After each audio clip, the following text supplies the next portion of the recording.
You probably heard your granddad talk about his gold coins that he has somewhere in his basement. But let me tell you, gold has not gone out of style. But I don't want to give you an entire video where I'm just yelling down your throat that you need to invest in gold, because you can find any opinion that you want on the internet. If you were to type into Google right now, why not to invest in gold, then you're gonna find a whole host of reasons why not to. So I like to look at the ultra wealthy, and I like to look at their actions and the ways in which they live their life. And I have studied for thousands of hours how people invest their money, and I have found time and time again that rather than holding cash in the US dollar or the pound or the yen or whatever, the ultra wealthy, they hold it in gold. And there are many reasons why, and as I'm filming this right now, I have 3 gold experts watching me to ensure that everything that I say is on the dollar.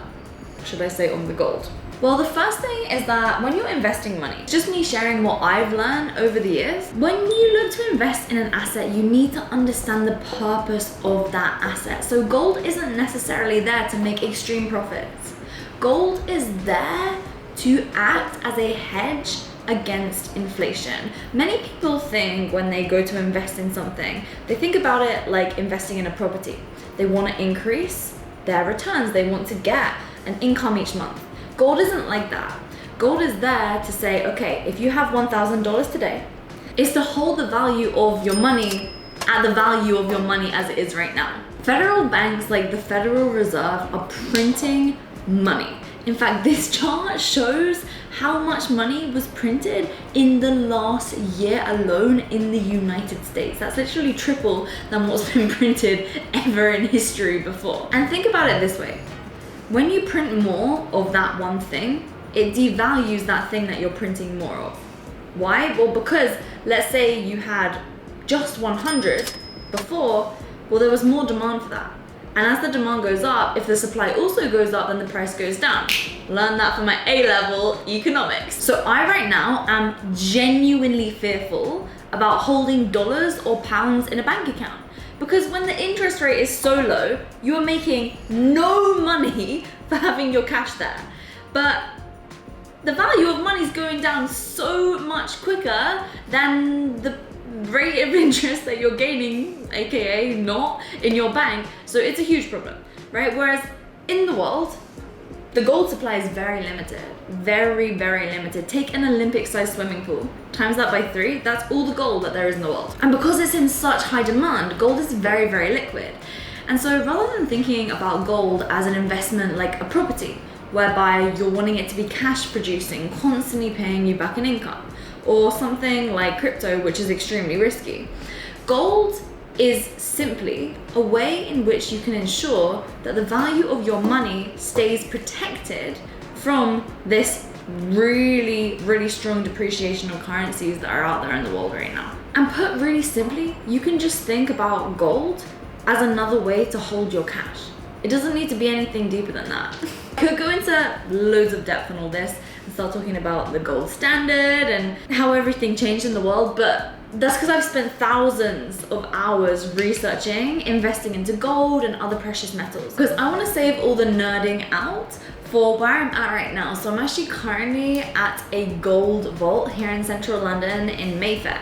And the reason being is because it became very apparent to me about a year and a half ago that holding my money in dollars and pounds is dangerous. I see it as a danger. I see it as a risk. I noticed from all the successful people that I was studying from and modeling after that they all take risk in their business, but then when it comes to their investments, they're very sensible and overly cautious. Here in Mayfair, where I'm gonna go check out some of the coins and also the safety deposit boxes and everything, my kind of fun, is because this is something that needs to be taken really seriously. And when you send me a DM with the word gold on Instagram, on the resource that you're gonna be sent, there's also a link to a form there, which is gonna allow you to get access to purchasing gold and silver, precious metals at the very best prices with IBV. And if you also are interested in using the safety deposit boxes, etc., buying gold and silver, then you can also come and visit the vault as well if you do it through that form and they know that they've come from me. I don't want you to do exactly what I accidentally did years ago. Now, it turned out good in the end because I made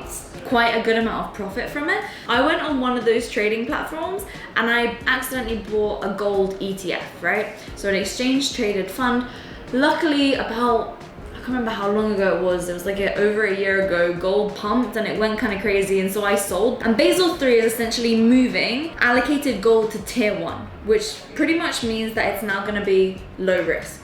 But the problem is that paper gold is not moving into a lower risk category. And so paper gold is going to be taken way less seriously. And the price, I personally believe, again, this is my personal beliefs, I believe that real physical gold is going to be increasing in price due to this, because now there's going to be a lot of fake gold out there that ultimately isn't legit. And so these are all things that, you know, a lot of people aren't thinking about, they're not looking into. I'm obsessed with it because, you know, it's all cool making an income, but in order to build true wealth, you need to be thinking about this stuff, okay? So drop me a DM on Instagram saying the word gold. It's time to start taking this seriously. And yeah, let's go explore the gold vault here at IBV in Mayfair.